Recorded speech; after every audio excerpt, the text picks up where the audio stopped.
She has been with me all along the way. When I was first released in 1995, Suu Kyi was one of the first journalists I met.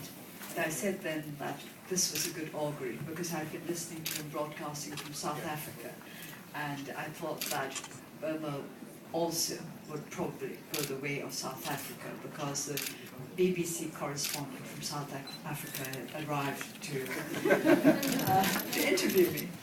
And there he was in Oslo too, and everywhere I have been, the BBC has been with me. Throughout these years, you don't know what the BBC and other broadcasting stations, but particularly the BBC World Service, has meant to me, because it kept me in touch with the rest of the world, and it allowed me to keep up with developments in the outside world, although I was not able to contact anybody. It was a one-way service, and for that I'm very grateful. I had nothing to give in return, but all the time the BBC was giving me something every day. And this I shall never forget. And I hope that you will continue to do that for other people in other places. I know that the times have changed, and I'm a little sad about that. I feel that the BBC World Service is not as versatile as it used to be. Or perhaps it's just that I'm not getting to listen to it at the right times. There used to be so many different programs that every time I listen to it now, it's usually news and commentaries. And I miss the other old programs. I heard Dave Lee Travis at Dublin yesterday. I heard you yesterday in Dublin. And then there were the other programs, Bookshelf and Just a Minute,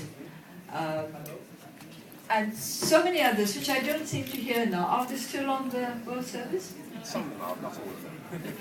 See, this is what I've been by saying. Yeah, you got rid of it. But,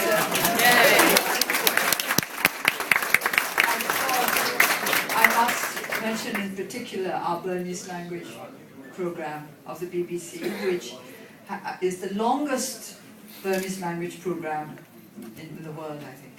Is that so? Yes. It's way longer than VOA or any other program. And they provided me with news on Burma. I had to listen to the radio in order to find out what was happening in my own city, because I was not allowed to get news from outside. I was not allowed to telephone. I was not allowed to correspond with anybody.